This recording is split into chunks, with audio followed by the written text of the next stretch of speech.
നമസ്കാരം. ശംഭു ഖനൌരി ഇന്ന് ഇന്ത്യയുടെ ഭൂപടം ഈ രണ്ടിടങ്ങളാണ്. അവിടെ ചോര വീണിരിക്കുന്നു, ജീവൻ പൊലിഞ്ഞിരിക്കുന്നു. ഇന്ത്യയുടെ വയർ നിറയ്ക്കുന്നവരാണ് തല പൊട്ടിപ്പൊളിഞ്ഞ് മരിച്ചു വീഴുന്നത്. ശുഭ്കരൺ സിംഗിന് പ്രായം 21. മോദി സംവദിക്കുന്നത് യുവാക്കളോടാണല്ലോ. മോദി കണ്ടെത്തിയ 4 ജാതികളിൽ പ്രധാനികൾ, അവരിൽ ഒരുത്തനെയാണ് കൊന്നു തള്ളിയത്. 60 കടന്ന ദർശൻ സിംഗിനുമേലും ഇരട്ട എഞ്ചിനിൽപ്പെട്ട ഹരിയാന സർക്കാർ മരണവാറന്റ് നടപ്പാക്കി. WTOയുടെ മന്ത്രിതല സമ്മേളനം 26-ാം തീയതി തിങ്കളാഴ്ച അബുദാബിയിൽ നടക്കാനിരിക്കുന്നു. ഇന്ത്യൻ കർഷകന്റെ കൊലക്കയർ മുറുക്കുന്ന എന്തൊക്കെ തീരുമാനങ്ങളിൽ കയ്യൊപ്പ് ചാർത്താനാണ് മോദിയുടെ പ്രതിനിധി അവിടേക്ക് പറക്കാനിരിക്കുന്നത്? അതെല്ലാം തടയപ്പെടുമോ? മണ്ണിനോട് പൊരുതി ജയിച്ചവനോടിക്കുന്ന ട്രാക്ടറുകൾ ഡൽഹിയെ വിറപ്പിച്ച് ഇന്ത്യയുടെ രാഷ്ട്രീയ മണ്ണ് ഉഴുതുമറിക്കുമോ? കർഷകന്റെ കണ്ണീർ വീഴാത്ത അങ്ങനെ ഒരു ഇന്ത്യയെ വീണ്ടെടുക്കാൻ എത്ര പേരുടെ ജീവനാണ് ഇനിയും വിലയായി കൊടുക്കേണ്ടി വരിക? ഈ വിഷയമാണ് എൻകൗണ്ടർ ചർച്ച ചെയ്യുന്നത്. കൊല്ലാനുള്ള ഗ്യാരണ്ടിയോ?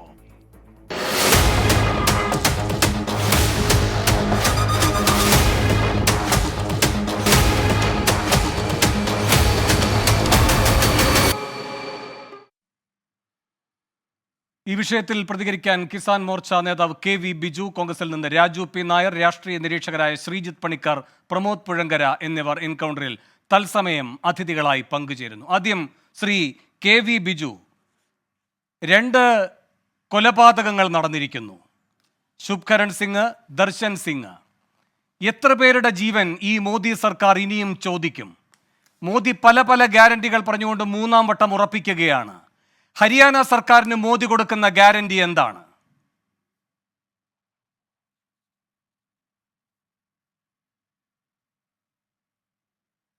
ഞങ്ങളെ സംബന്ധിച്ചിട്ട് ഈ ദിവസങ്ങൾ എന്ന് പറഞ്ഞാൽ വളരെയധികം ദുഃഖമുള്ള ദിവസങ്ങളാണ്. ആകെ ഇതേവരെ ഈ ശംഭു ബോർഡറിലും അതുപോലെ തന്നെ കനൌരി ബോർഡറിലുമായിട്ട് ഇതേവരെ 6 പേര് മരിച്ചു. അതിൽ 4 പേരുടെ ഹാർട്ട് അറ്റാക്കാണ്. 2 പേരുടേത് എന്ന് പറയുന്നത് പോലീസ് അതിക്രമത്തിന്റെ ഭാഗമായിട്ടുള്ളതാണ്. സർക്കാർ, പ്രത്യേകിച്ച് മോഡി, 4 കൂട്ടരെ, സ്ത്രീകള്, യുവാക്കള്, കർഷകര് എന്നൊക്കെ പറഞ്ഞിട്ട് തരംതിരിച്ചിട്ട് ഞങ്ങളെ വോട്ട് ബാങ്കുകളായിട്ട് കാണുന്ന സമയത്ത് ഞങ്ങൾ വോട്ട് ചെയ്തേനെ. പക്ഷേ ഇന്ന് ഞങ്ങൾ അഭിമുഖീകരിക്കുന്ന കുറേ പ്രശ്നങ്ങളുണ്ട്. ആ പ്രശ്നങ്ങളുടെ പേരിൽ തുടർച്ചയായിട്ട് വർഷങ്ങളായിട്ട് ഞങ്ങൾ സമരം ചെയ്യുകയാണ്. MSP ഗ്യാരണ്ടി തരാം എന്ന് പറഞ്ഞത് BJP ആണ്, ഞങ്ങളല്ല. 2014 തെരഞ്ഞെടുപ്പിൽ അതിനുശേഷം പിന്നീട് അവർ ഓരോ കാര്യങ്ങളിലും നിലപാടുകൾ മാറ്റുന്നു. ചർച്ചയ്ക്ക് വരുന്നവരെ, ഞങ്ങൾ ചർച്ചയ്ക്ക് വരുന്ന സമയത്ത് തന്നെ ഞാൻ ഒരു പ്രാവശ്യം ചർച്ചയ്ക്ക് പോയിരുന്നു. അവിടെ ഓരോ ദിവസം ചെല്ലും തോറും സർക്കാർ കാര്യങ്ങൾ നീട്ടിക്കൊണ്ടു പോവുക, WTOയുടെ കാര്യങ്ങളൊക്കെ ഞങ്ങൾ പറയുന്ന സമയത്ത് കളിയാക്കുക. 26-ാം തീയതി മന്ത്രിതല സമ്മേളനം നടക്കാൻ പോവുകയാണ്. 26-ാം തീയതി മന്ത്രിതല സമ്മേളനം നടക്കുന്ന സമയത്ത് മുൻ സർക്കാരുകളുടെ കാലത്ത് ഉണ്ടായ ചില അനുഭവങ്ങളുണ്ട്. കർഷക സംഘടനകളോട് 21 വയസ്സ് കൊല ചെയ്യപ്പെട്ടു. പോലീസ് അതിക്രമം എന്നൊക്കെയുള്ള ഭംഗിവാക്ക് വേണ്ട. കർഷകൻ ഇറങ്ങി പ്രക്ഷോഭത്തിന്റെ പാതയിൽ, കൊല ചെയ്യപ്പെടാനുള്ള സാധ്യത. അങ്ങനെയാണല്ലോ കാണേണ്ടത്. അതുകൊണ്ടാണല്ലോ നിങ്ങൾ പറയുന്നത് കേന്ദ്ര ആഭ്യന്തരമന്ത്രിക്കെതിരെ FIR ഇടണം, ഹരിയാന മുഖ്യമന്ത്രിക്കെതിരെ FIR ഇടണം, ഹരിയാന ആഭ്യന്തരമന്ത്രിക്കെതിരെ FIR ഇടണം എന്ന്. യാദൃച്ഛികമായി സംഭവിക്കുന്നതല്ല ഇതൊന്നും, ആസൂത്രിതമാണ്. ഒരു വശത്ത് മാത്രമല്ലല്ലോ ആസൂത്രണം, മറുവശത്തുമുണ്ടല്ലോ. നിങ്ങളെപ്പറ്റിയുള്ള ആക്ഷേപം അങ്ങനെയാണല്ലോ. വലിയ വിഘടനവാദ വിഭാഗങ്ങൾ വരെ നിങ്ങളെ പിന്തുണയ്ക്കുന്നു എന്നാണല്ലോ ഓർഗനൈസർ പറയുന്നത്. ഇപ്പുറത്തും ഒരു ഓർഗനൈസ് ചെയ്യുന്ന രീതി നടക്കുന്നുണ്ട് എന്ന് അക്കൂട്ടർ കാണാതിരുന്നാലും രാജ്യം കാണുന്നുണ്ട്. ബിജു, എന്റെ ചോദ്യം നേരിട്ടുള്ളതാണ്. ശുഭ്കരൺ സിംഗിൽ ഇത് അവസാനിക്കില്ല എന്നതിന്റെ വ്യക്തമായ തെളിവാണ് ദർശൻ സിംഗ്, 2ാമത്തെ രക്തസാക്ഷി. എത്ര ജീവൻ പൊലിയും?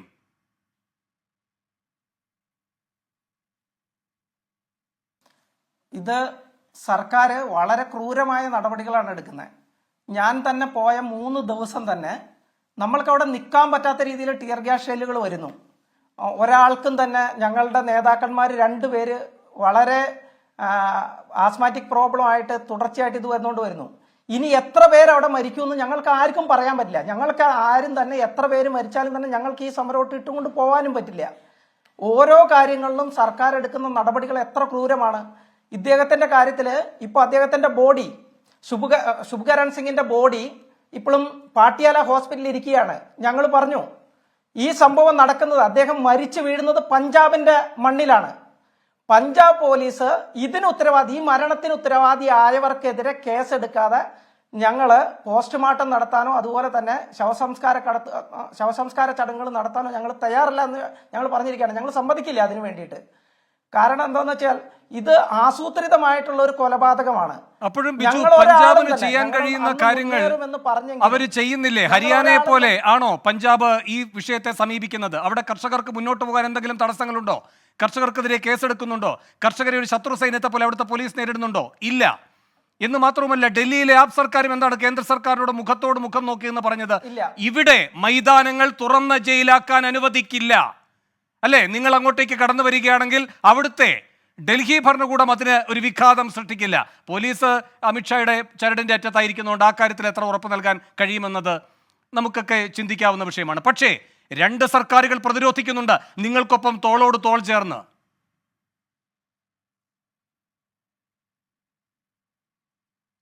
അപ്പൊ ഇതില് ഞങ്ങൾക്ക് വളരെ ഖേദകരമായിട്ടുള്ള ഒരു കാര്യം പറയേണ്ടി വന്നത്, കേസെടുക്കേണ്ടത് ശരിക്ക് പഞ്ചാബ് പോലീസാണ് ഇവിടെ കേസെടുക്കേണ്ടത്. എടുക്കേണ്ടത് ഹരിയാന പോലീസിനെതിരെയാണ്. ഇപ്പൊ ഏത് തരത്തിലുള്ള അന്വേഷണം വേണമെന്ന് ഇവർ എത്രയും പെട്ടെന്ന് തീരുമാനിക്കണം. ഇന്നലെ 3 മണി മുതൽ ഇതേവരെ 5 വട്ടം ചർച്ച നടന്നു സർക്കാരുമായിട്ട്. ഞങ്ങള് വളരെ അടിസ്ഥാനപരമായിട്ടുള്ള ഒരൊറ്റ ചോദ്യമാണ് ചോദിക്കുന്നത്. ഒരാൾ മരിച്ചു, എന്തോ കാരണം കൊണ്ടാവട്ടെ, നിങ്ങൾ പറയുന്നു വെടിവെച്ചല്ലാന്ന്, ഞങ്ങൾ പറയുന്നു സർക്കാരിന്റെ വെടിയേറ്റ് മരിച്ചതാണെന്ന്. എന്തുകൊണ്ട് സർക്കാർ അതിനെക്കുറിച്ച് ഇതേവരെ അന്വേഷണം പ്രഖ്യാപിക്കുന്നില്ല? അതുപോലെ തന്നെ വളരെ വ്യക്തമായിട്ട് ഞങ്ങൾ ഫോട്ടോസ് വീഡിയോസ് എല്ലാം തന്നെ കാണിച്ചിരുന്നു. ആ വീഡിയോയിലൊക്കെ ഞങ്ങൾ വളരെ കൃത്യമായിട്ട് പറഞ്ഞിട്ടുണ്ട്. ഇയാൾക്ക് വെടിയേക്കുന്നത്, വീഴുന്നത്, അതിന്റെ എല്ലാ വിഷ്വൽസും ഞങ്ങൾ കൊടുത്തിട്ടുണ്ട്. എന്തുകൊണ്ട് എന്നിട്ട് ഇതേവരെ സർക്കാർ, പഞ്ചാബ് സർക്കാരും പറയുന്ന സമയത്ത് ബാക്കി കാര്യങ്ങളിലൊക്കെ അനുകൂലിക്കുന്നുണ്ടെങ്കിലും ഇതേവരെ കേസെടുക്കുന്ന കാര്യത്തിൽ അവർ യാതൊരു നടപടികൾക്കും അവർക്ക് തയ്യാറല്ല. അവർ പറയുന്നത് മറ്റൊരു സംസ്ഥാനമായിട്ടുള്ള പ്രശ്നമാണ്, അതുകൊണ്ട് മറ്റൊരു സംസ്ഥാനത്തെ പോലീസിനെതിരെ കേസെടുക്കണമെങ്കിൽ ഞങ്ങൾക്ക് കേന്ദ്ര സർക്കാരുമായിട്ടും അതുപോലെ തന്നെ ആ സർക്കാരുകളുമായിട്ടും ഞങ്ങൾക്ക് ബന്ധപ്പെടണമെന്ന് പറയുന്നു. ഇന്ന് 7 മണി ആയപ്പോഴേക്ക് 5ാമത്തെ വട്ടം ചർച്ച തീർന്നു. ഇതേവരെ ഞങ്ങൾ പറഞ്ഞു ഇതിന്റെ ശവസംസ്കാര ചടങ്ങ് ഞങ്ങൾ നടത്തില്ല, പോസ്റ്റ്മോർട്ടം ഞങ്ങൾ നടത്താനും സമ്മതിക്കില്ല, പൂർണ്ണമായിട്ട് ഈ കേസിൽ ഒരു അന്വേഷണം ഉണ്ടാവണം. ആദ്യമേ തന്നെ ഹരിയാന പോലീസിനും ഹരിയാന മുഖ്യമന്ത്രിക്കും അടക്കമുള്ളവർക്ക് എതിരെ കേസെടുക്കണം. ഞങ്ങൾ അവിടെ വന്നത് ഇവര് ഈ ബാരിക്കേഡ് ഇടാതിരുന്നുവെങ്കിൽ ഞങ്ങളുടെ സഞ്ചാര സ്വാതന്ത്ര്യം ഉണ്ടല്ലോ, ഞങ്ങൾ ദില്ലിയിലേക്ക് വരുമായിരുന്നു. ഞങ്ങൾ ദില്ലി വന്നത് ആരെയും കൊല്ലാനും അതുപോലെ തന്നെ എന്തെങ്കിലും തീവ്രവാദ പ്രവർത്തനത്തിലല്ലോ. ഞങ്ങൾ ഡൽഹിയിലേക്ക് വരാൻ തീരുമാനിച്ചു, മാർച്ചിന് വന്നു. ആ മാർച്ചിന് വരുന്ന സമയത്ത് എന്തൊക്കെ പ്രതിബന്ധങ്ങളാണ് അവിടെ ഉണ്ടാക്കിയിട്ടിരിക്കുന്നത്.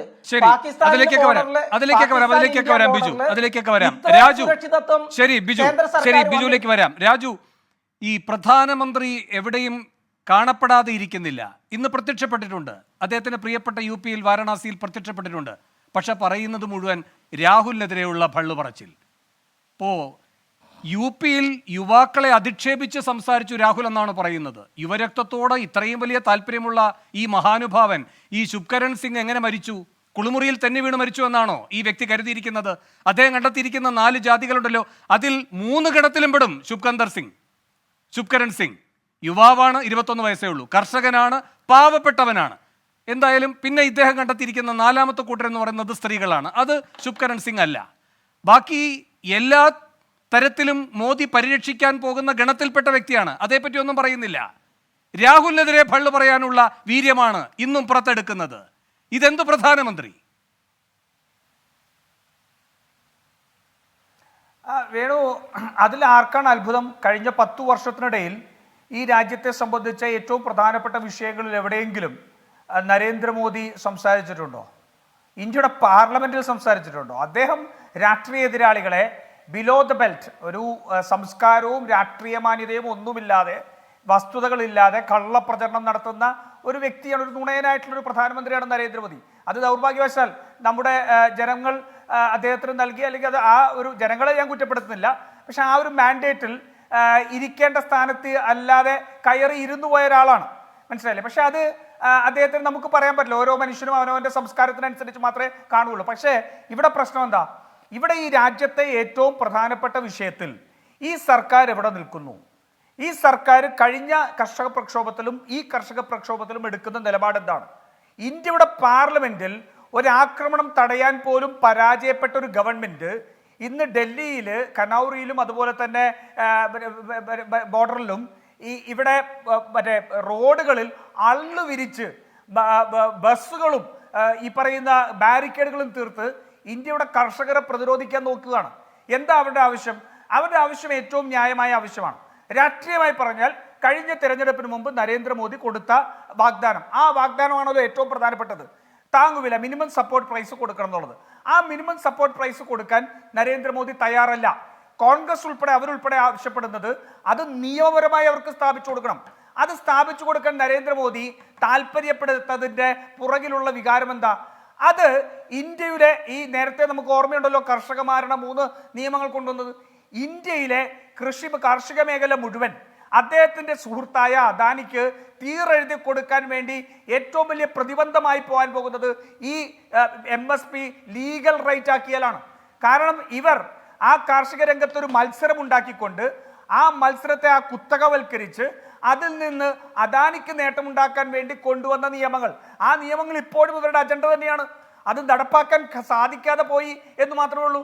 അപ്പൊ ഏറ്റവും പ്രധാനപ്പെട്ട MSP ലീഗൽ റൈറ്റ് ആക്കുക എന്നുള്ള ആവശ്യം അംഗീകരിച്ചാൽ ഈ മേഖലയെ കുത്തകവൽക്കരിക്കുന്നതിന് വേണ്ടിയിട്ടുള്ള ഇവരുടെ ഗൂഢതന്ത്രം പൊളിയുമെന്ന് വളരെ വ്യക്തമായിട്ട് അറിയാം. അതാണ് ഏറ്റവും പ്രധാനപ്പെട്ട പ്രശ്നം. പിന്നെ എന്താ? ഇവരുടെ മോദിയുടെ ഗ്യാരണ്ടി തകർന്ന് ചീട്ടുകൊട്ടാരം പോലെ തകർന്നു വീഴുന്നതല്ലേ കാണുന്നത്. ഇവിടെ നേരത്തെ വേണു സൂചിപ്പിച്ച പോലെ 2 വർഗങ്ങളെ കുറിച്ച് പറഞ്ഞു. ഇതെല്ലാം വെറും ഈ പറയുന്ന എന്താ പറയുക മസാല വർത്തമാനങ്ങളല്ലാതെ അതൊന്നും ആക്ഷനിലേക്ക് വരുന്നില്ല എന്നുള്ളതാണ്. കഴിഞ്ഞ സമരത്തിന്റെ കാലത്ത് 750ഓളം മരണങ്ങളുണ്ടായി. അവർക്ക് എതിരെ ഉണ്ടായിരുന്ന കേസുകൾ പിൻവലിക്കുമെന്ന് പറഞ്ഞു. അങ്ങനെയാണല്ലോ ആ പ്രക്ഷോഭം അവസാനിക്കുന്നത്. അതുപോലും പാലിക്കാൻ കഴിഞ്ഞില്ല. അതുകൂടാതെ ഇന്ന് ഇപ്പൊ 5ാമത്തെ മരണം ഉണ്ടായിരിക്കുന്നു. ഇത് സംബന്ധിച്ചുള്ള ഇതിനകത്ത് 5ാമത്തെ മരണം എന്നാണ് ഇത് ചെയ്യുന്നത്. അപ്പോൾ ഈ മരണങ്ങളും ഈ കാർഷിക പ്രക്ഷോഭങ്ങളെയെല്ലാം ജനങ്ങൾ അവരുടെ ഏറ്റവും പ്രധാനപ്പെട്ട ആവശ്യമായിട്ടുള്ള, അവരുടെ ഏറ്റവും വലിയ നീതിപൂർവകമായിട്ടുള്ള അവരുടെ ഒരു ആവശ്യം മുന്നോട്ട് വെച്ച് സമരം ചെയ്യുമ്പോൾ അതിനെ ജനാധിപത്യ രീതിയിൽ അവരുടെ പ്രശ്നങ്ങൾ മനസ്സിലാക്കി അതിനോട് റെസ്പോണ്ട് ചെയ്യേണ്ട ഒരു കേന്ദ്ര സർക്കാർ പകരം ഇവരെ തീവ്രവാദികളായി അധിക്ഷേപിച്ചും തീവ്രവാദികളായി കണ്ടും അവരെ നേരിടുന്നതിൻ്റെ ഏറ്റവും വലിയ ഉദാഹരണമാണ്. അതാണ് ഞാൻ പറഞ്ഞത്, പാർലമെന്റിനെ അത്തരത്തിലുള്ള തീവ്ര പ്രസ്ഥാനങ്ങളിൽ നിന്ന് പ്രതിരോധിക്കാൻ പരാജയപ്പെട്ട കഴിവുകെട്ടവനായ ഒരു പ്രധാനമന്ത്രി ആ മുഴുവൻ ഊർജ്ജമെടുത്ത് ചെലവാക്കുന്നത് എവിടെയാ? ഈ രാജ്യത്തിന്റെ കാർഷികത്തിൽ. എന്താ ഇവരുടെ പെർഫോമൻസ്? UPA സമയത്ത് MSP 119% വർദ്ധിപ്പിച്ചു. എന്നാൽ നരേന്ദ്രമോദിയുടെ കാലത്ത് നെല്ലിനും അതുപോലെ തന്നെ ഗോതമ്പിനും 47 മുതൽ 50% വരെയാണ് MSPയുടെ വർധനവ്. ഇവർ മറ്റു പല കണക്കുകൾ പറയുമായിരിക്കും. സ്വാഭാവികമായിട്ടും ഇന്ത്യയുടെ പോപ്പുലേഷൻ വളരുമ്പോൾ അതെല്ലാം ക്വാണ്ടിറ്റി കൂടുന്ന ഒരു കാര്യമുണ്ടാവും. പക്ഷെ അതല്ല പ്രശ്നം. ഇവിടെ ഫെർട്ടിലൈസേഴ്സിന് ക്രമാതീതമായ വർധനവുണ്ടായിരുന്നു, തൊഴിൽ വർധനവുണ്ടാകുന്നു. അവിടെയെല്ലാം ഇടപെടാൻ സാധിക്കാതെ അടിസ്ഥാനപരമായ പ്രശ്നങ്ങൾ ഇവർക്ക് പരിഹരിക്കാൻ കഴിയാതെ മാറി നിന്നുകൊണ്ട് ഇവരെയെല്ലാം ദേശദ്രോഹികളായിട്ട് പ്രഖ്യാപിച്ചുകൊണ്ട് തങ്ങളുടെ അജണ്ടകൾക്ക് നടക്കാതെ വരുമ്പോൾ അവരെയെല്ലാം ജനാധിപത്യ വിരുദ്ധമായിട്ട് നേരിടുക എന്നുള്ള സമീപനം നരേന്ദ്രമോദിയുടെ സമീപനമാണ്. തൊഴിൽ ആളിവർഗത്തോട് ചെയ്യുന്നുണ്ട്, അത് രാജ്യത്തെ കർഷകനോട് ചെയ്യുന്നുണ്ട്, മറ്റ് മത്സ്യത്തൊഴിലാളികളോട് ചെയ്യുന്നുണ്ട്. സമസ്ത മേഖലയിലും ഇവരുടെ അജണ്ടകൾ നടപ്പാക്കാനുള്ളത് മാത്രമായിട്ട് മാറിക്കൊണ്ടിരിക്കുകയാണ്. ശരി, പ്രമോദ് പുഴങ്കര, ഇവിടെ ഈ കശ്മീരിൽ എങ്ങനെയാണ് ഈ പെല്ലറ്റ് ഗണ്ണുകൾ ഉപയോഗിച്ചത്? അതേതൊക്കെ രൂപത്തിലുള്ള കുഴപ്പങ്ങളാണ് ഉണ്ടാക്കിയത്? സാധാരണക്കാർക്ക്, കുട്ടികൾക്ക് ഒക്കെ എത്ര പേരുടെ കാഴ്ച നഷ്ടപ്പെട്ടു? ഇതൊക്കെ വിശദമായി പുറത്തു വന്നിട്ടുള്ളതാണ്. പിന്നെ അവിടെയെല്ലാം ഈ പറയുന്ന ഭീകരവാദം തടയാൻ എന്ന് പറഞ്ഞുകൊണ്ടാണ് ഇതെല്ലാം മോദി ഭരണകൂടം ന്യായീകരിച്ചത്. ഈ ഡ്രോണ് കണ്ണീർവാതകം ഷെല്ലുകൾ പ്രഹരിക്കാനുള്ള ഒരു രീതിയാക്കിക്കൊണ്ട് അത് ഹരിയാന, പഞ്ചാബിൻ്റെ അതിർത്തി കടന്ന് അവിടുത്തെ പോലീസ് അത് ചെയ്യുന്നത് ഏത് തരത്തിലുള്ള സുരക്ഷാ രീതിയാണ്? ആരെയാണ് ഇവർ പ്രതിരോധിക്കാൻ നോക്കുന്നത്? പിന്നെ ഈ ന്യായ സംഹിതയുടെയൊക്കെ മാഹാത്മ്യം പറയുന്നുണ്ടായിരുന്നല്ലോ പാർലമെന്റിൽ നിന്ന് കേന്ദ്ര ആഭ്യന്തരമന്ത്രി. പഞ്ചാബിൽ ഇന്റർനെറ്റ് നിരോധനം ഹരിയാന സർക്കാർ ചെയ്തതുപോലെ ചെയ്തില്ല, അങ്ങേക്കറിയുന്നത് പോലെ. അവിടുത്തെ ആപ്പ് മുഖ്യമന്ത്രി അത് ചെയ്തില്ല. അപ്പോൾ എന്ത് ചെയ്തു? ഈ പറയുന്ന ബ്രിട്ടീഷ് കൊളോണിയൽ കാലത്ത് ടെലിഗ്രാഫ് നയം വീണ്ടും പൊടിതട്ടിയെടുത്ത്, ആ നിയമം പൊടിതട്ടിയെടുത്ത് കേന്ദ്രത്തിന്റെ തന്നെ സവിശേഷ അധികാരം പ്രയോഗിച്ച് അവിടെ ഇന്റർനെറ്റ് നിരോധനം ഏർപ്പെടുത്തുന്നു. ഇരട്ട എഞ്ചിന്റെ ബലം ഇപ്പോൾ കണ്ടല്ലോ. അവിടെ മോദിയും ഇവിടെ മനോഹർലാൽ ഖട്ടാർ കൂടെ ഭരിക്കുമ്പോൾ 21കാരനും 60കാരനും കാലപുരിക്ക് പോകും. ഇതാണ് സാഹചര്യം. അപ്പോൾ ഇരട്ട എഞ്ചിൻ, ആഭ്യന്തര സുരക്ഷയ്ക്കുള്ള രീതികൾ, ഇതെല്ലാം പാഴ്വാക്കാകുന്നു.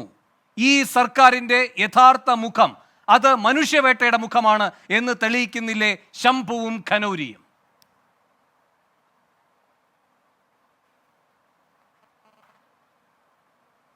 രാജ്യത്തെ ജനങ്ങൾക്ക് നേരെ അധ്വാനിക്കുന്നവർ, കർഷകർ, തൊഴിലാളികൾ, പട്ടിണി കിടക്കുന്നവർ, ചൂഷണത്തിന് വിധേയരായവർ എന്നീ വിഭാഗങ്ങളിൽപ്പെട്ട മഹാഭൂരിപക്ഷം വരുന്ന ജനത തങ്ങളുടെ ആവശ്യങ്ങൾ ഉയർത്തിക്കൊണ്ട് സമരം ചെയ്യുമ്പോഴെല്ലാം സ്വന്തം ജനതയ്ക്ക് നേരെ യുദ്ധം പ്രഖ്യാപിച്ച ഒരു ഫാഷിസ്റ്റ് ഭരണകൂടമാണ്, ഒരു സമഗ്രാധിപത്യ ഫാഷിസ്റ്റ് ഭരണകൂടമാണ് ഇന്ത്യ ഭരിച്ചുകൊണ്ടിരിക്കുന്നത്. അതാണ് നരേന്ദ്രമോദിയുടെ നേതൃത്വത്തിലുള്ള ഭരണകൂടം.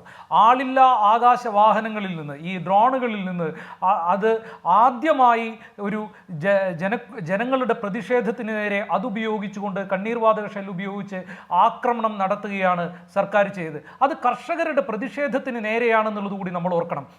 അതായത് ഒരു നൂതനമായ ഒരു ജനങ്ങൾക്ക് നേരെ, പ്രതിഷേധങ്ങൾക്ക് നേരെ ഉപയോഗിക്കുന്ന ഒരു മർദ്ദനമുറ, ഒരു സാങ്കേതികമായ ആക്രമണ സംവിധാനം അതാദ്യം ഉപയോഗിക്കുന്നത് ഇന്ത്യയിലെ കർഷകർക്ക് നേരെയാണ്. ഇന്ത്യയിലെ തൊഴിലെടുക്കുന്ന മനുഷ്യരുടെ 45-48% വരുന്ന മനുഷ്യർ തൊഴിലെടുക്കുന്ന മേഖലയിൽ നിന്നും വരുന്ന കർഷകർക്ക് നേരെയാണ് ഈ രാജ്യത്തെ സർക്കാർ ഇത്തരത്തിലൊരു ആക്രമണ സംവിധാനം ഉപയോഗിക്കുന്നത്. ഇതൊരു സൂചനയാണ്, ഇതൊരു പ്രതീകമാണ്. ഈ നാട്ടിലെ മഹാഭൂരിപക്ഷം വരുന്ന മനുഷ്യരുടെ നേരെ യുദ്ധം ചെയ്യാൻ മടിയില്ലാത്തൊരു ജനവിരുദ്ധ സർക്കാരാണിത്.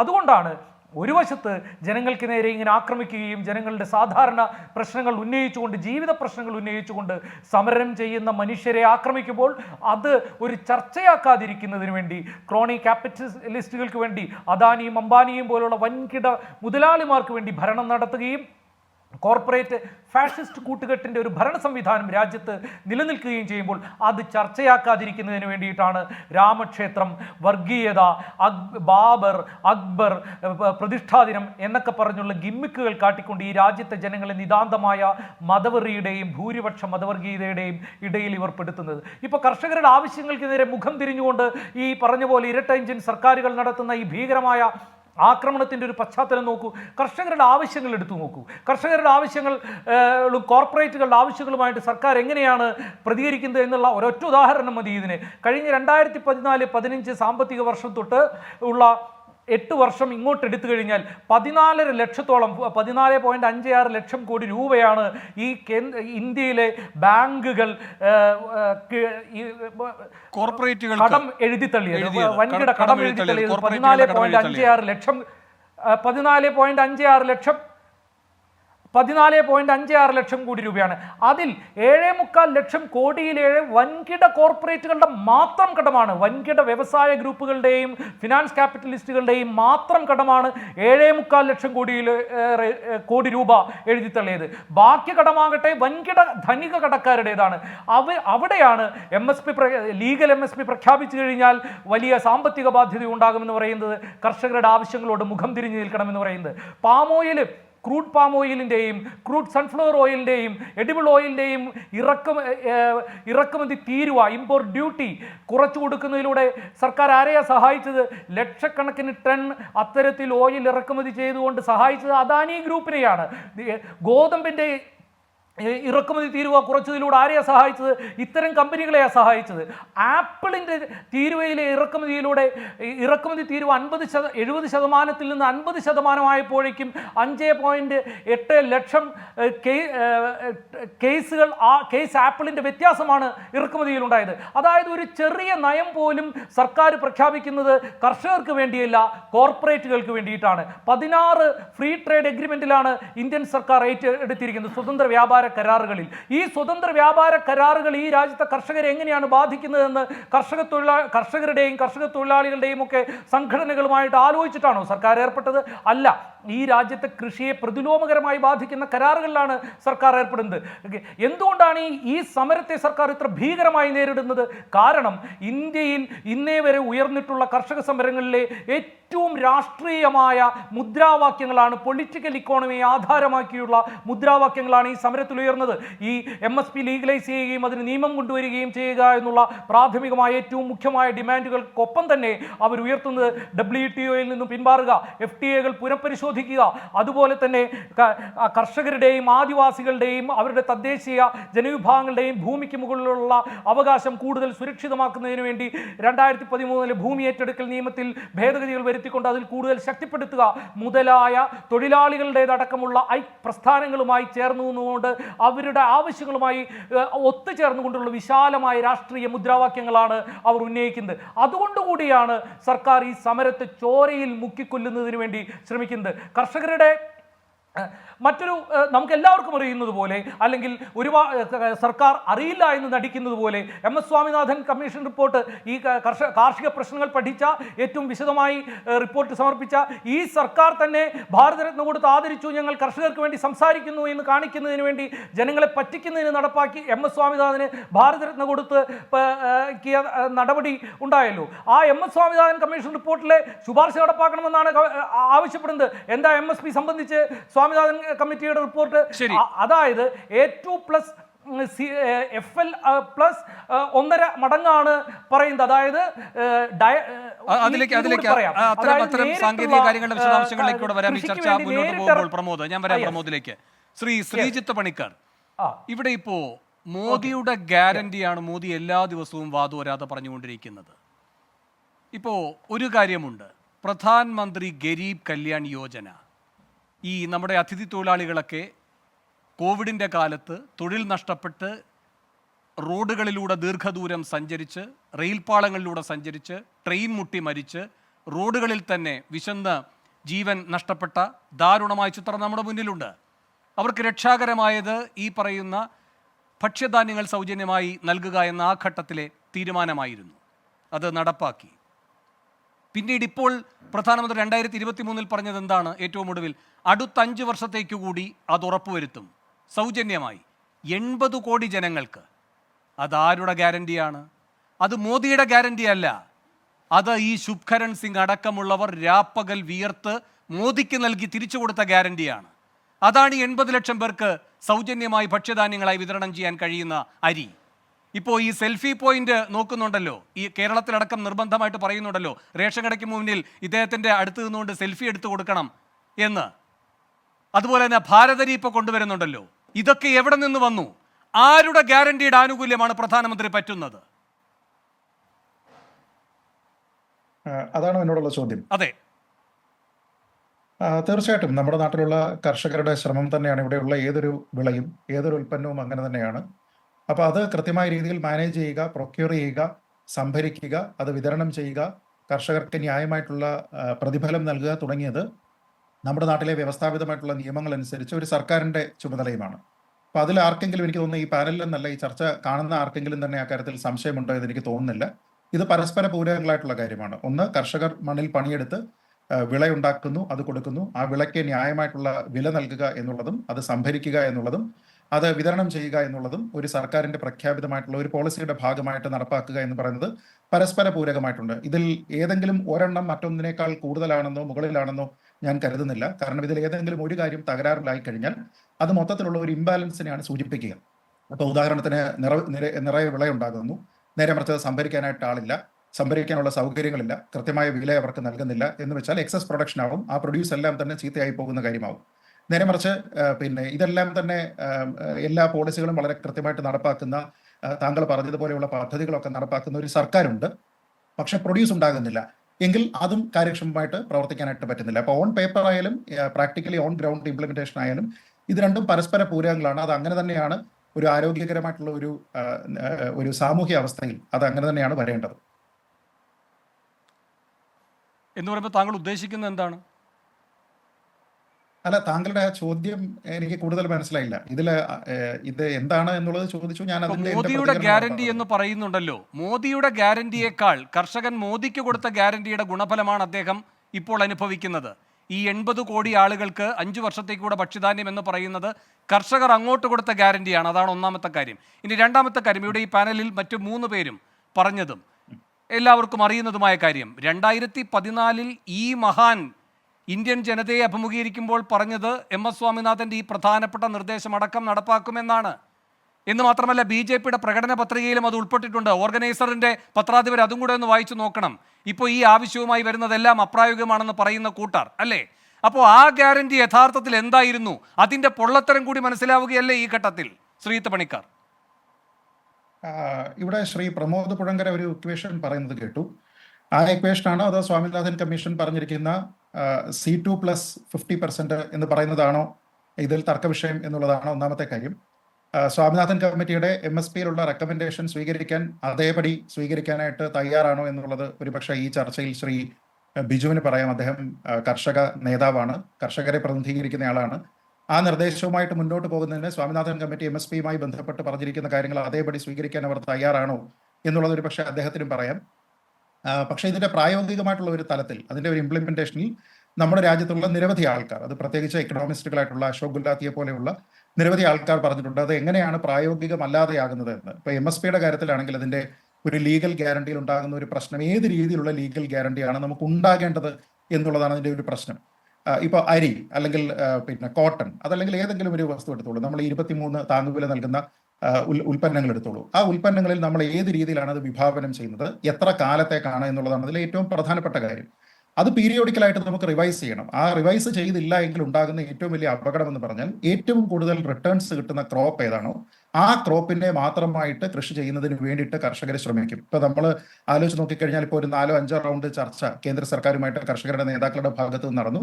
അപ്പോൾ സർക്കാർ അവിടെ പറയുന്ന ചില കാര്യങ്ങളുണ്ട്. ഇപ്പൊ നാഫഡ് വഴി സംഭരിക്കാം, അല്ലെങ്കിൽ NCCF വഴി സംഭരിക്കാം, അടുത്ത 5 വർഷത്തേക്ക് നമ്മളതിനെ ഒരു ലീഗൽ ഗ്യാരണ്ടി തന്നുകൊണ്ട് നമ്മൾ സംഭരിക്കാം എന്നൊക്കെ പറയുന്ന സമയത്ത് അവർ അതിനോടൊപ്പം തന്നെ പറയുന്ന ഒരു കാര്യമുണ്ട്, ക്രോപ്പ് ഡൈവേഴ്സിഫിക്കേഷൻ എന്ന് പറയുന്ന കാര്യങ്ങളോട് യോജിക്കുന്ന കർഷകർക്ക് ബാധകമാകും എന്നാണ് പറയുന്നത്. എന്ന് വെച്ചാൽ ഉണ്ടാകുന്ന ഒരു പ്രശ്നം, ഗോതമ്പ് കൃഷി ചെയ്യുന്നുകൊണ്ടിരിക്കുന്ന ഒരു കർഷകന് അതിനേക്കാൾ കുറച്ചുകൂടി പ്രോഫിറ്റബിൾ ആയിട്ടുള്ള ഒരു വിള കിട്ടുകയും എത്ര ഉൽപ്പാദിപ്പിച്ചു കഴിഞ്ഞാലും അത് വാങ്ങാനായിട്ടുള്ള ഒരു നിയമ സംവിധാനം നിയമപരമായിട്ട് നമ്മുടെ നാട്ടിൽ ഉണ്ട് എന്ന് വരികയാണെങ്കിൽ ഈ ഡൈവേഴ്സിഫിക്കേഷൻ മറന്നുകൊണ്ട് ഒരു പക്ഷെ ഒരു ഒരേ രീതിയിലത്തേക്കുള്ള ഒരു കൃഷിയിലേക്ക് പോയി കഴിഞ്ഞാൽ ശരി, ഞാൻ അങ്ങനെയൊക്കെ വരാം. KV ബിജു തന്നെ അതിന് മറുപടി പറയട്ടെ. KV ബിജു, ഈ പലതരം സിദ്ധാന്തങ്ങളാണ് വരുന്നത്. ഈ MSP നിയമപരമാക്കണമെന്ന് നിങ്ങൾ പറയുന്നത് അപ്രായോഗികമാണെന്ന് സ്ഥാപിക്കാൻ.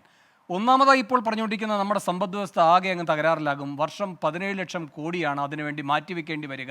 അത് സാധ്യമാകില്ല. പിന്നെ വിലക്കയറ്റത്തിന് ഇത് വഴിവെക്കുമെന്ന് പറയുന്നു. ശ്രീത്ത് പണിക്കരെ പോലെയുള്ളവർ ഇത്തരം വേദികളിൽ ആവർത്തിക്കുന്ന ഒരു വാദഗതി എന്ന് പറയുന്നത്, ഉയർന്ന താങ്ങുവില ഒരു ധാന്യത്തിനാണ് കിട്ടുന്നതെങ്കിൽ അതിനേക്കാൾ താഴ്ന്ന താങ്ങുവില ആണ് മറ്റൊരു ധാന്യത്തിനെങ്കിൽ ആ ധാന്യം കൃഷി ചെയ്യുന്ന കർഷകർ മുഴുവൻ ഒന്നടങ്കമായി ഉയർന്ന താങ്ങുവില എന്ന ആകർഷണത്തിലേക്ക് പോയി അങ്ങോട്ടേക്ക് പോകും. അങ്ങനെ ഒറ്റ ധാന്യത്തിലേക്ക് അങ്ങനെ പോവുക, ഇതിൻ്റെ ഒരു വൈവിധ്യവൽക്കരണം നാശമാവുക, അങ്ങനെയൊക്കെയുള്ള കുഴപ്പങ്ങളിലേക്ക് പോകുമെന്നാണ് പറഞ്ഞത്. അപ്പോൾ ഈ പറയുന്ന കർഷകനാണ് ഇതെല്ലാം സംരക്ഷിക്കാനുള്ള ആത്യന്തിക ഉത്തരവാദി, അല്ലെങ്കിൽ കുറ്റവാളി. ഇങ്ങനെയൊരു സമീകരണമാണ് നടത്തുന്നത്. ഇപ്പോൾ ഇതിൻ്റെ ഹോൾസെയിൽ ഇങ്ങനെ കർഷകൻ ഇങ്ങനെ 1 ലക്ഷം, ഈ മോദി സർക്കാർ അധികാരത്തിൽ വന്നതിന് ശേഷം 1 ലക്ഷം കർഷകർ ആത്മഹത്യ ചെയ്തു, കടക്കണിയിൽപ്പെട്ടെന്ന കണക്ക് വരികയാണല്ലോ. Crime records ബ്യൂറോയുടെ കണക്കാണല്ലോ. ഇപ്പോൾ കേന്ദ്ര സർക്കാർ നിഷേധിക്കാൻ കഴിയില്ല. ഈ ഉദാരവൽക്കരണത്തിന് ശേഷം ഏതാണ്ട് ഒരു 1/4 നൂറ്റാണ്ടിനിടയിൽ 4 ലക്ഷത്തോളം കർഷകർ ജീവൻ ഒടുക്കിയെന്ന കണക്ക് വരുന്നുണ്ട്. അപ്പോൾ നിരന്തരമായി ഈ MSP എന്ന് പറയുന്ന ആവശ്യം വരുന്നത് കർഷകൻ്റെ ജീവൻ നഷ്ടപ്പെട്ടതിൻ്റെ അത്തരം ബലികുടീരങ്ങൾക്ക് മുകളിൽ നിന്നുകൊണ്ടാണ്. ഇതൊന്നും കാണാതെ ഒരൊറ്റ വിളവെടുപ്പിലേക്ക് പോകും. കർഷകർക്ക് ലാഭാർത്ഥിയാണ്. അപ്പോൾ അതുകൊണ്ട് ഇന്ത്യയുടെ കാർഷിക വ്യവസ്ഥയുടെ മഹത്വമായ വൈവിധ്യവൽക്കരണം നഷ്ടപ്പെടും. മറ്റെല്ലാ മേഖലയിലും വൈവിധ്യവൽക്കരണത്തിന് ഇവർ എതിരാണ്. കൃഷിയുടെ കാര്യത്തിൽ മാത്രം വല്ലാത്ത ശാഠ്യവുമുണ്ട് ഇവർക്ക്. അപ്പോൾ ഇങ്ങനെയൊക്കെയുള്ള സിദ്ധാന്തങ്ങളാണ് പടച്ചുവിടുന്നത്. ഇതിലെന്തെങ്കിലും അടിസ്ഥാനമുണ്ടോ?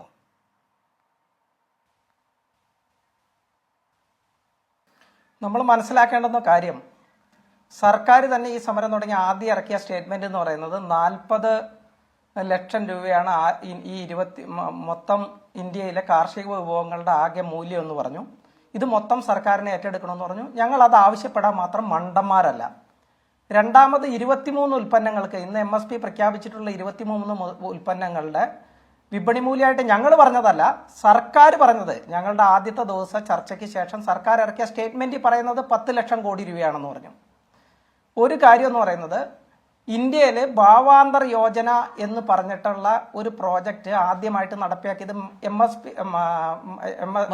പിക്ക് ഗ്യാരണ്ടി നൽകിയതും അതിന് നിയമമുള്ളതും, അതുപോലെ ഭാവാന്തർ യോജന എന്ന് പറയുന്ന ഒരു പ്രോജക്റ്റ് ആദ്യമായിട്ട് നടപ്പാക്കിയത് മധ്യപ്രദേശിലാണ്. അവിടുത്തെ മണ്ഡി ആക്ട് ഉണ്ട് 1974. ആ ആക്ടിൽ വളരെ കൃത്യമായിട്ട് MSP ഗ്യാരണ്ടി ചെയ്യുന്നുണ്ട്. അവിടെ നടപ്പാക്കിയ ആ നിയമത്തിൻ്റെയും അതുപോലെ തന്നെ അവിടെ നടപ്പാക്കിയ ഭാവാന്തർ യോജനയുടെ അടിസ്ഥാനത്തിൽ ഞങ്ങൾ തയ്യാറാക്കി സർക്കാരിന് നൽകിയ കാൽക്കുലേഷനിൽ വളരെ കൃത്യമായിട്ട് തന്നെ പറയുന്നുണ്ട്, യാതൊരു കാരണവശാലും 1 ലക്ഷം കോടിക്കും 1.5 ലക്ഷം കോടിക്കുള്ള എമൗണ്ട് കൂടുതൽ വരില്ല. അതിൽ കൂടുതൽ വരാണെങ്കിൽ നിങ്ങൾക്ക് അതിൽ കൂടുതൽ തരണ്ട, നിങ്ങൾ അത്രയും വരെ നിങ്ങൾ ചെലവാക്ക്.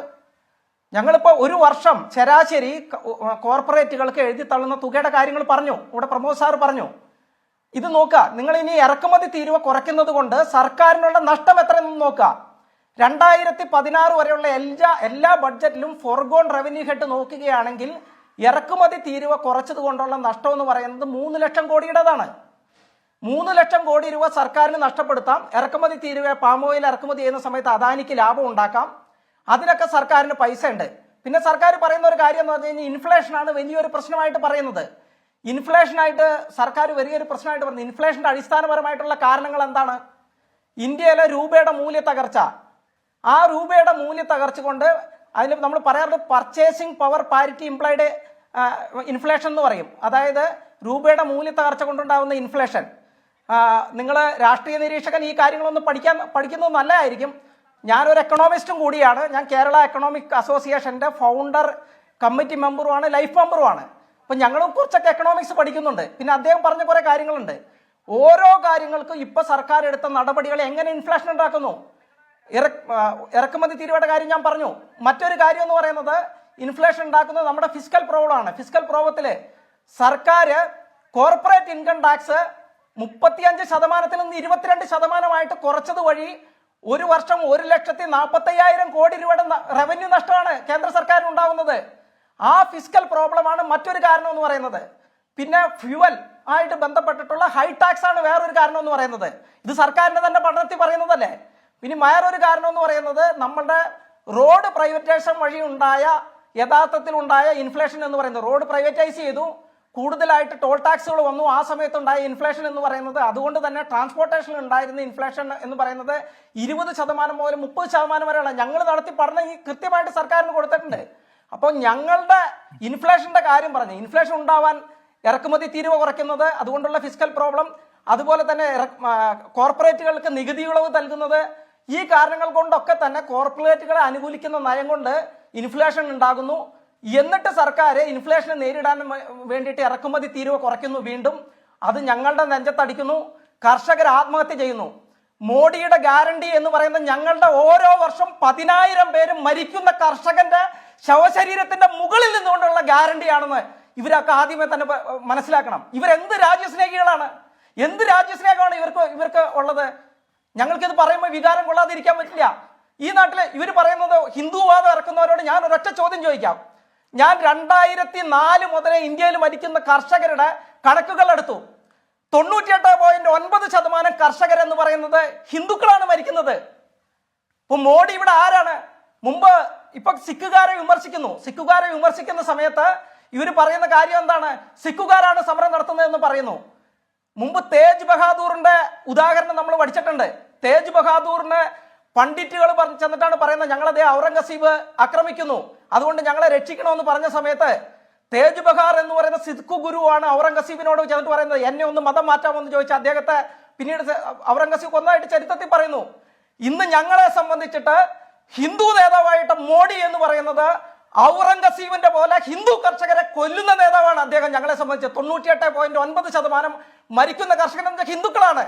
ഞങ്ങളെ സംബന്ധിച്ച് ഞങ്ങൾക്കൊപ്പം സമരം ചെയ്യുന്ന കർഷകരെ, സിഖുകാരായ കർഷകരെന്ന് പറയുന്നത് ഇതേപോലുള്ള ഔറംഗസീബിനെ നേരിടുന്ന ഞങ്ങളെ തേജ് ബഹാദൂർമാരായിട്ടാണ് ഞങ്ങൾ കാണുന്നത്.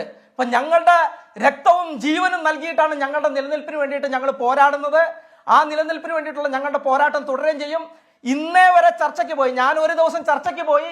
WTOയുടെ കാര്യത്തിൽ അദ്ദേഹം തെറ്റായ കാര്യം പറഞ്ഞ സമയത്ത് നമുക്ക് വളരെ മോശമായിട്ട് അദ്ദേഹത്തോട് സംസാരിക്കേണ്ടി വന്നു. ഞാൻ ഇനി ചർച്ചയ്ക്ക് വരില്ല എന്നും പറഞ്ഞു. കാരണം എന്താണെന്ന് വെച്ച് കഴിഞ്ഞാൽ നുണകൾ പറഞ്ഞ് ഞങ്ങളെ പറ്റിക്കാനാണ് ഓരോ ദിവസം സർക്കാർ നോക്കുന്നത്. ഞങ്ങളിലും എക്കണോമിസ്റ്റുകളുണ്ട്, ഞങ്ങളിലും വക്കീലന്മാരുണ്ട്. പിന്നെ ഇദ്ദേഹം രാഷ്ട്രീയ നിരീക്ഷകനായിട്ട് ഇദ്ദേഹം പറഞ്ഞൊരു കാര്യമുണ്ട്, ശ്രീജിത്ത് പണിക്കർ പറഞ്ഞൊരു കാര്യമുണ്ട്. അതായത് ഒരു വിളകളിൽ നിന്ന് മറ്റൊരു വിളകളിലേക്ക് കർഷകർ ലാഭം കിട്ടുമെന്ന് പറഞ്ഞിട്ട്, അതായത് പാം ഓയിൽ ഉൾപ്പെടെയുള്ള ഭക്ഷ്യ എണ്ണകളുടെ ഇറക്കുമതി തീരുവ കുറച്ചതാണ് കർഷകർ മുഴുവൻ തന്നെ മറ്റു വിളകളിലേക്ക് പോകാനുള്ള കാരണമായത്. അതുകൊണ്ട് തന്നെയാണ് ഞങ്ങൾ പറയുന്നത്, ഒരു കാരണവശാലും ഞങ്ങളുടെ പ്രധാനപ്പെട്ട ഡിമാൻഡാണ് ഇമ്പോർട്ട് ഡ്യൂട്ടി കൂട്ടണം. അതുപോലെ തന്നെ WTO ആയിട്ട് ബന്ധപ്പെട്ട പ്രശ്നങ്ങളിൽ നിലപാടെടുക്കണം സർക്കാർ, അതിൽ നിന്ന് പിന്മാറണം. ഞങ്ങളല്ലോ ഇത് ആദ്യം പറഞ്ഞത്. സ്വദേശി ജാഗരൺ മഞ്ച് പോർബന്തറിൽ നിന്നും കന്യാകുമാരിയിലേക്ക് ആദ്യത്തെ മത്സ്യരക്ഷാ ജലയാത്ര നടത്തി. ആ യാത്ര ഉദ്ഘാടനം ചെയ്തത് LK അദ്വാനിയാണ്. അദ്ദേഹം പറഞ്ഞു, BJP അധികാരത്തിൽ വന്നാൽ ഞങ്ങൾ WTO നിന്ന് പുറത്തു വരാനുള്ള എല്ലാ നടപടിയെടുക്കുന്നത്. അന്ന് ആ യോഗത്തിൽ പങ്കെടുത്ത ആളാണ്. കേരളത്തിൽ നിന്ന് 2-3 പേര് ആ യോഗത്തിൽ പങ്കെടുത്തിരുന്നു. ഒന്ന് നമ്മുടെ മത്സ്യത്തൊഴിലാളികളുടെ നേതാവായിട്ടുള്ള ഫാദർ, ഞാൻ പങ്കെടുത്തിരുന്നു. അതുപോലെ തന്നെ പീറ്റർ, അദ്ദേഹം പീറ്റർ, ഇതുപോലുള്ള ആളുകളൊക്കെ പങ്കെടുത്താണ്. ഞങ്ങളെല്ലാം കേട്ടതാണ് അന്ന് LK അദ്വാനി പറഞ്ഞത്. എന്തുകൊണ്ട് ഇന്ന് അവർക്ക് ആ നിലപാടെടുക്കാൻ കഴിയുന്നില്ല? ഇവർ ഓരോ കാര്യങ്ങളിലും പല സമയത്ത് ഇവർ പറഞ്ഞ കാര്യങ്ങൾ ഇന്ന് ഒരു കാലത്ത് UP ഇരിക്കുമ്പോൾ പറയും ഞങ്ങൾ സ്വതന്ത്ര വ്യാപാരക്കാരാണ് എതിരാന്ന് പറയും. ഇവർ വന്നു കഴിഞ്ഞാൽ ഇപ്പോൾ 7 സ്വതന്ത്ര വ്യാപാര കരാറാണ് കൊണ്ടുവരുന്നത്. ഈ ഓരോ സ്വതന്ത്ര വ്യാപാര കരാറും ഞങ്ങളുടെ കർഷകനെ ഇല്ലാതാക്കുന്നു. ഞങ്ങൾ ഇന്ന് അനുഭവിക്കുന്ന പ്രശ്നം എന്താണ്? തമിഴ്നാട്ടിൽ ചെന്നാൽ, മധ്യപ്രദേശിൽ ചെന്നാൽ, കർണാടകത്തിൽ ചെന്നാൽ ആദ്യം പ്രവർത്തകർ പറയുന്നതാണ്, ദേ ഇന്ന കർഷകൻ മരിച്ചു, അവന്റെ വീട്ടിൽ പോകണം. ഞങ്ങൾ അവിടെ വീട്ടിൽ ചെല്ലുമ്പോൾ എന്താണ് ഞങ്ങൾ കാണുന്നത്? പിറ്റേ ദിവസം പോലും സ്കൂളിൽ പോവാൻ, കോളേജിൽ പോവാൻ യാതൊരു വഴിയില്ലാതെ, അവരുടെ വിദ്യാഭ്യാസത്തിന് വഴിയില്ല. മരിച്ച കർഷകന്റെ തന്നെ വീട് ജപ്തിയായതുകൊണ്ടായിരിക്കും അവൻ മരിച്ചത്. എങ്ങനെ ആ വീട് നിലനിർത്തും? ഞങ്ങൾ ഓരോ ദിവസം ഞങ്ങൾ കാണുന്നത് കർഷക കുടുംബങ്ങളുടെ കണ്ണീരാണ്. ഇവരൊന്നും മനുഷ്യരാണെങ്കിൽ ഇവരാരും കർഷകരെ ഇന്ന് ഈ സമരത്തെ വിമർശിക്കാനായിട്ട് ഇവരാരും തന്നെ മുതിരില്ല എന്ന് എനിക്ക് പറയേണ്ടി വരും. ഇതൊക്കെ പറയുന്ന സമയത്ത് പലപ്പോഴും വികാരാതീതനാവാതെ പറയാൻ കഴിയില്ല. കാരണം എന്ന് വെച്ച് കഴിഞ്ഞാൽ നമ്മളവിടെ ഇന്ന് സമരസ്ഥലത്ത് കാണുന്നതും ഈ സർക്കാർ എടുത്ത ഓരോ നടപടികളും ഞങ്ങളെ എങ്ങനെയാണ് ബാധിക്കുന്നതെന്നും, ഞങ്ങൾ ഓരോ ദിവസം ഓരോ സ്ഥലത്ത് പോകുന്ന സമയത്ത് മരിച്ച ആളുകളുടെ, കേരളത്തിലായാലും കേരളത്തിന് പുറത്തായാലും ഞങ്ങൾ പോകുന്ന സമയത്ത് ഞമ്മൾക്കുണ്ടാകുന്ന വേദനകൾ എന്തെന്ന് നിങ്ങളെല്ലാവരും തന്നെ മനസ്സിലാക്കണം. അങ്ങനെ നിങ്ങൾ മനസ്സിലാക്കാനുള്ള മനുഷ്യത്വം നിങ്ങളുണ്ടെങ്കിൽ നിങ്ങൾ ആരും തന്നെ ഈ കർഷക നേതാക്കളെയോ ആരും തന്നെ വിമർശിക്കില്ല. നിങ്ങൾ പറഞ്ഞ ആവശ്യങ്ങളൊക്കെ എതിരെയാണ് ഞങ്ങൾ സമരം ചെയ്യുന്നത്. നിങ്ങൾ തന്നെയാണ് നിങ്ങളുടെ ഡിമാൻഡുകളിൽ പറഞ്ഞിട്ടുള്ളത്, ഞങ്ങൾ ഇന്നത് ചെയ്യാമെന്ന് പറഞ്ഞിട്ടുള്ളത്. അതേ ആവശ്യങ്ങളാണ് ഞങ്ങളിപ്പോൾ ഉന്നയിക്കുന്നത്. എന്തുകൊണ്ട് നിങ്ങൾക്ക് ഇത് അംഗീകരിച്ചുകൂടാ? ഇതാണ് ഞങ്ങൾക്ക് ചോദിക്കാനുള്ളത്. അപ്പോൾ ഞങ്ങൾക്ക് എക്കണോമിക്സ് അറിയാം, ഞങ്ങൾക്ക് നിയമം അറിയാം, ഈ കാര്യങ്ങളൊക്കെ അറിയാം. അപ്പൊ ചർച്ചയിൽ വരുന്ന അടിസ്ഥാനപരമായിട്ട് ഈ കാര്യങ്ങളൊക്കെ മനസ്സിലാക്കണമെന്നും കൂടിയിട്ടാണ് പറയാനുള്ളത്. ശരി, എനിക്ക് ഒരു ഇടവേളയിലേക്ക് വേഗം പോകേണ്ടതുണ്ടെന്ന് മനസ്സിലാക്കിക്കൊണ്ട് ശ്രീജിത്ത് പ്രതികരിക്കുക. അല്ല നോക്കൂ, വീണ്ടും ആവർത്തിക്കേണ്ടി വരുന്നതിൽ ബുദ്ധിമുട്ടുണ്ട്. ഏതാനും ദിവസങ്ങൾക്ക് മുൻപ് ഞാനും ശ്രീ ബിജു മറ്റൊരു ചാനലിൽ ഇതേ വിഷയം സംസാരിച്ചതാണ്. അന്ന് അദ്ദേഹം പറഞ്ഞിരുന്ന ഈ വാദങ്ങൾക്കെല്ലാം ഞാൻ മറുപടി പറഞ്ഞത് അവിടെ ആർക്ക് നോക്കിക്കഴിഞ്ഞാലും ഇന്റർനെറ്റിൽ കാണാം. എന്റെ മറുപടി കിട്ടിയതിനു ശേഷം അദ്ദേഹത്തിന് ഒരക്ഷരം കമ എന്ന് പറയാനുണ്ടായിരുന്നില്ല. എഡിബിൾ ഓയിലിന്റെ ഇമ്പോർട്ട് കാര്യം ഞാൻ വിശദീകരിച്ചതാണ്. WTOയുമായി ബന്ധപ്പെട്ട ഫ്രീ ട്രേഡ് കരാറുകളെ പറ്റി അദ്ദേഹം പറഞ്ഞിരുന്ന കാര്യം നമ്മൾ പറഞ്ഞതാണ്.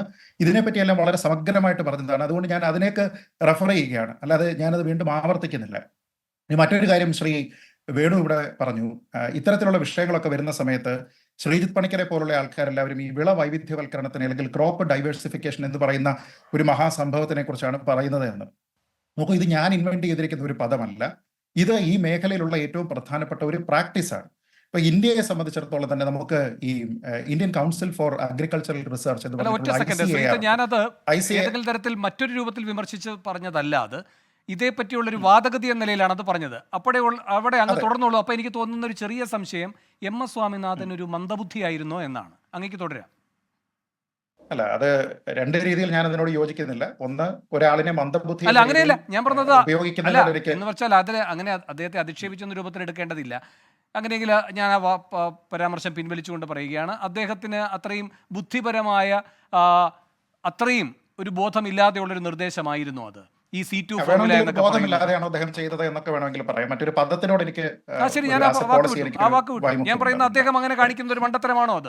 ഈ C2 ഫോർമുല എന്നൊക്കെ പറയുന്നത് MS സ്വാമിനാഥനെ പോലെ ഒരാൾ വിള വൈവിധ്യവൽക്കരണത്തിനെതിരായിട്ടുള്ള അതിന് വിഘാതമാകുന്ന ഒരു നിർദ്ദേശം മുന്നോട്ട് വയ്ക്കുമോ? അല്ല, അങ്ങനെയല്ല. അതാണ് മനസ്സിലാക്കേണ്ടത്. ഇതിൽ ഏറ്റവും പ്രധാനപ്പെട്ട കാര്യം, ഞാൻ പറഞ്ഞു വന്ന പോയിന്റ് ഒന്ന് പൂർത്തീകരിക്കണം. കാരണം താങ്കളുടെ ആ വാദം ഞാൻ നേരത്തെ പറഞ്ഞതുപോലെ ഇത് ആർക്കൈവ് ചെയ്യപ്പെടാൻ പോകുന്ന ഒരു വീഡിയോ ആയതുകൊണ്ടാണ്. നമുക്ക് ക്രോപ്പ് ഡൈവേഴ്സിഫിക്കേഷൻ എന്ന് പറയുന്നത് ആസ് എ പോളിസി ഞാൻ നേരത്തെ പറഞ്ഞതുപോലെ ICAR പോലെയുള്ള പിന്നെ ബോഡികൾ ചെയ്യുന്ന ഒരു കാര്യമാണ്. തന്നെയുമല്ല, നമുക്ക് രാഷ്ട്രീയ കൃഷി വികാസ് യോജന എന്ന് പറഞ്ഞിട്ടുള്ള ഒരു ഗവൺമെന്റിന്റെ സെൻട്രൽ ഗവൺമെന്റിന്റെ ഒരു പദ്ധതിയുണ്ട്.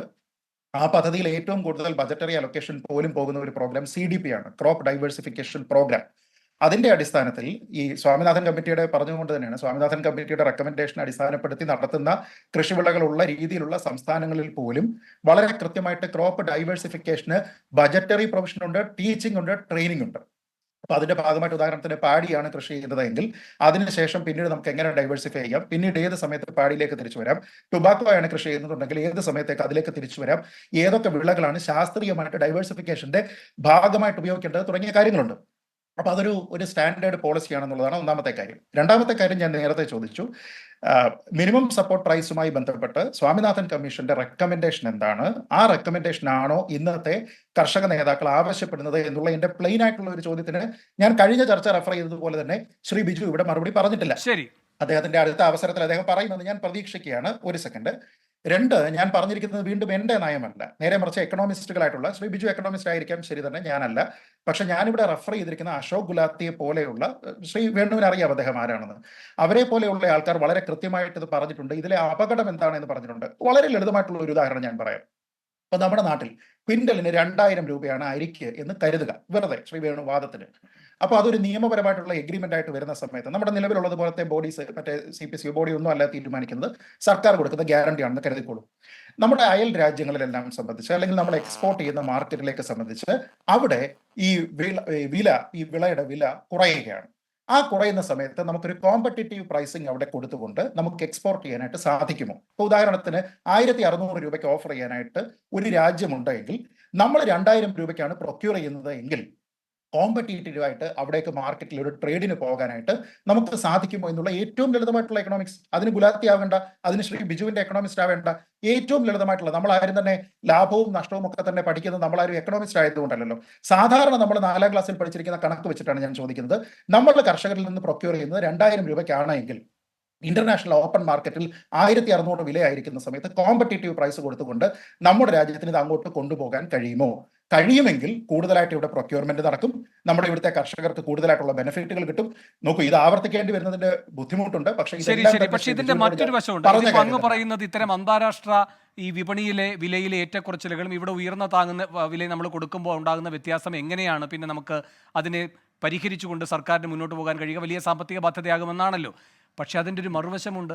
ഈ അന്താരാഷ്ട്ര തലമൊക്കെ വിട്, നമ്മുടെ ആഭ്യന്തര വിപണിയുണ്ടല്ലോ, അവിടെ ഇവർ ഈ കർഷകർ കിടന്ന് ബുദ്ധിമുട്ടുകയാണ്. പക്ഷെ അങ്ങനെ ഒരിക്കലും ബുദ്ധിമുട്ടാതിരിക്കുന്ന, ഇതിലൂടെ നിരന്തരമായി ലാഭം എടുത്തുകൊണ്ടിരിക്കുന്ന ഒരു കൂട്ടരുണ്ട്. ഏജന്റുമാർ, വൻകിട കോർപ്പറേറ്റുകൾ, മൊത്ത വ്യാപാരികൾ, ഇവരെല്ലാവരും ഇത് സംഭരിച്ചുകൊണ്ട് ഇവിടുത്തെ മാർക്കറ്റിനെ കുത്തകയാക്കി വെച്ചുകൊണ്ട് അവരാണ് അതിൻ്റെ ഉയർന്ന വില നിശ്ചയിച്ചുകൊണ്ട് വിപണിയിൽ അങ്ങനെ കരിഞ്ചന്ത നടപ്പാക്കിക്കൊണ്ടിരിക്കുന്നത്. അതുകൊണ്ടാണ് വിളയുണ്ടാക്കുന്നവന്റെ ജീവൻ എടുക്കുന്നതും ഇതെല്ലാം ഭീമമായി സംഭരിച്ചു വെക്കുന്നവൻ. അല്ലല്ല, ഞാൻ അങ്ങയുടെ മറുപടിയിലേക്കല്ല വരിക, ഞാൻ വരുന്നത്.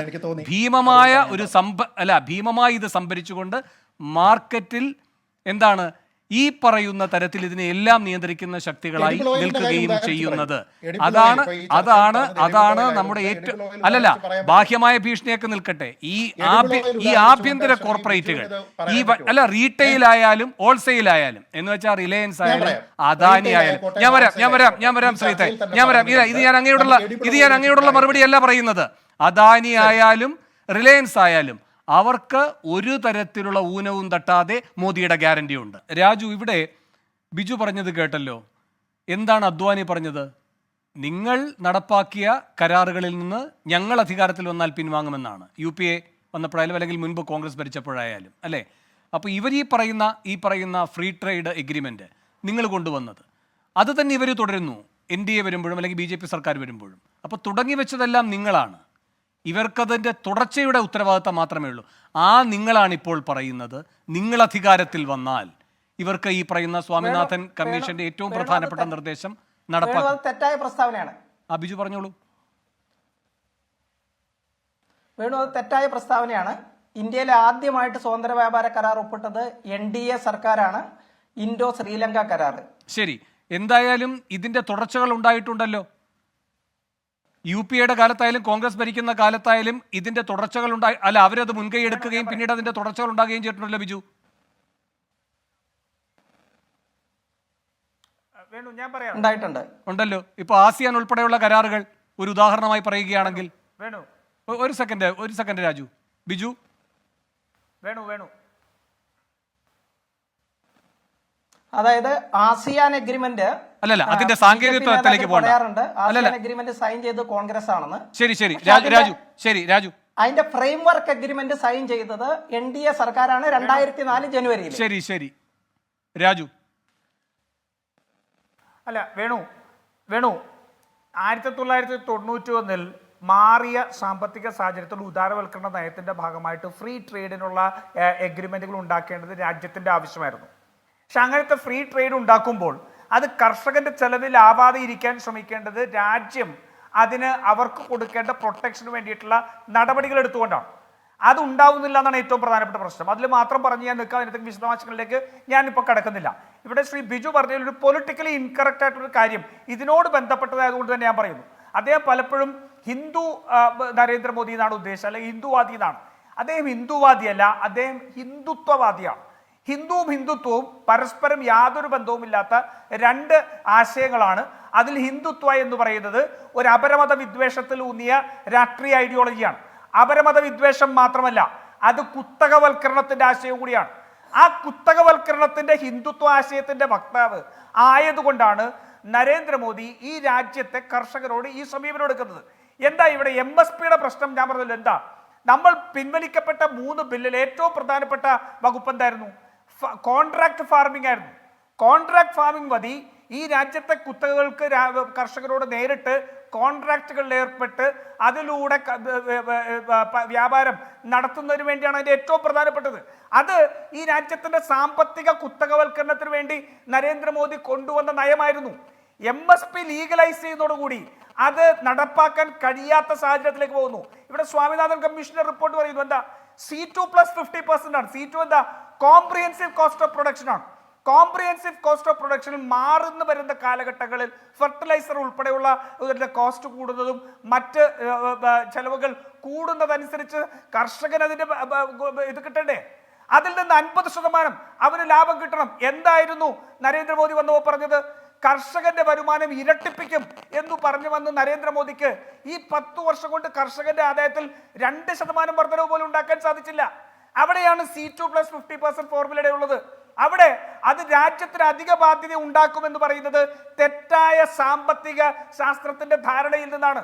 ഈ കർഷകർക്ക് പണം ലഭിച്ചാൽ, ഇവരുടെ എല്ലാവരുടെയും ഈ ഹിന്ദുത്വവാദികളുടെ ഏറ്റവും പ്രധാനപ്പെട്ട പ്രശ്നം ഈ രാജ്യത്തെ ജനങ്ങൾക്ക് ഈ രാജ്യത്തിന്റെ വിഭവങ്ങളിലുള്ള അവകാശങ്ങൾ നൽകുന്നത് ഔദാര്യമാണ്.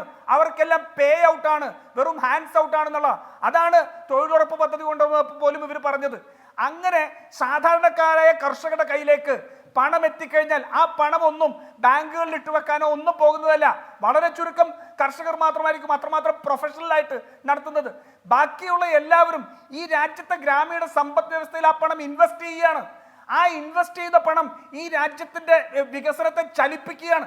ഈ അടിസ്ഥാനപരമായിട്ടുള്ള സാമ്പത്തിക ശാസ്ത്രം പോലും മനസ്സിലാക്കാതെയാണ് ഇവിടെ ഹിന്ദുത്വ രാഷ്ട്രീയത്തിന്റെ BJPയുടെ വക്താക്കൾ വന്ന് ഈ കാര്യങ്ങൾ പറയുന്നത്. പിന്നെ അന്തർദേശീയ മാർക്കറ്റിൽ കമ്പോളത്തിൽ നമുക്ക് മത്സരിക്കണം. അന്തർദേശീയ കമ്പോളത്തിൽ മത്സരിക്കേണ്ടത് ഈ രാജ്യത്തെ കർഷകന്റെ മേലിൽ ആത്മഹത്യ ഗ്യാരണ്ടി കൊടുത്തുകൊണ്ടല്ല, അവർക്ക് വേണ്ട സംരക്ഷണം അത് കൊടുത്തുകൊണ്ട് അവരെ അതിന് പ്രാപ്തരാക്കിക്കൊണ്ടാണ് അത് ചെയ്യേണ്ടത്. ഈ ഞാൻ ചോദിക്കട്ടെ, ഇത്രമാത്രം വലിയ ആഗോള സമ്പദ് വ്യവസ്ഥയിലെ മത്സരത്തിന് വേണ്ടി വാദിക്കുന്നവർക്ക് എന്താ പാകിസ്ഥാനിലും ബംഗ്ലാദേശിലുള്ള പെട്രോളിന്റെയും ഡീസലിന്റെയും വിലയെ കൊണ്ടുവരാൻ പറ്റാത്തത്? അവിടെ എന്താ മത്സരിക്കണ്ടേ? ഇതെല്ലാം ഈ രാജ്യത്തെ കർഷകന്റെയും വ്യാപാരികളുടെയും തലയിൽ വരുന്ന അധിക ബാധ്യതയാണ്. ഈ അധിക ബാധ്യതയിൽ നിന്ന് ലക്ഷക്കണക്കിന് ദശലക്ഷക്കണക്കിന് കോടി രൂപയുടെ സമ്പത്ത് ഉണ്ടാക്കുന്ന സർക്കാർ ഈ കർഷകരുടെ കാര്യം വരുമ്പോൾ എവിടെ എത്തി നിൽക്കുന്നു? കഴിഞ്ഞ 5 വർഷം കൊണ്ട് 1 ലക്ഷം കോടി, ഒന്ന് ആലോചിച്ച് നോക്കണം, മറക്കരുത്, 1 ലക്ഷം കോടി ഈ കാർഷിക മന്ത്രാലയത്തിന് ചിലവാക്കാൻ പറ്റാതെ സർക്കാരിന് തിരിച്ചു കൊടുത്തതാണ്. ഇവിടുത്തെ കർഷകർ ഫെർട്ടിലൈസർ ഉൾപ്പെടെയുള്ള കാര്യങ്ങൾ പ്രതിസന്ധി നേരിടുമ്പോൾ, മറ്റ് അവരുടെ ജീവിത ഓപ്പറേഷൻ കോസ്റ്റിൽ ഇത് നടക്കുമ്പോൾ, ഓട്ടോമേഷന്റെ പ്രശ്നങ്ങൾ നിൽക്കുമ്പോൾ 1 ലക്ഷം കോടി ചിലവാക്കാനാകാതെ. ശരി രാജു. പ്രമോദേ, ഈ സമരം ശംഭു ഖനൗരി അതിർത്തികളിൽ തന്നെ തളഞ്ഞു കിടക്കുമോ അതോ ഡൽഹിയെ പിടിച്ചു കുലുക്കുമോ?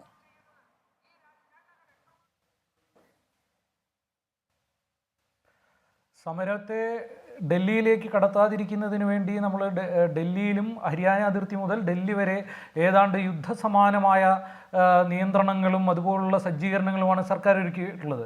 അതുകൊണ്ട് ഫിസിക്കലി ഒരുപക്ഷെ സമരത്തിന് ഡൽഹിയിലേക്ക് എത്താൻ കഴിയുമോ എന്നുള്ളത് മറ്റൊരു വലിയ പ്രശ്നമാണ്.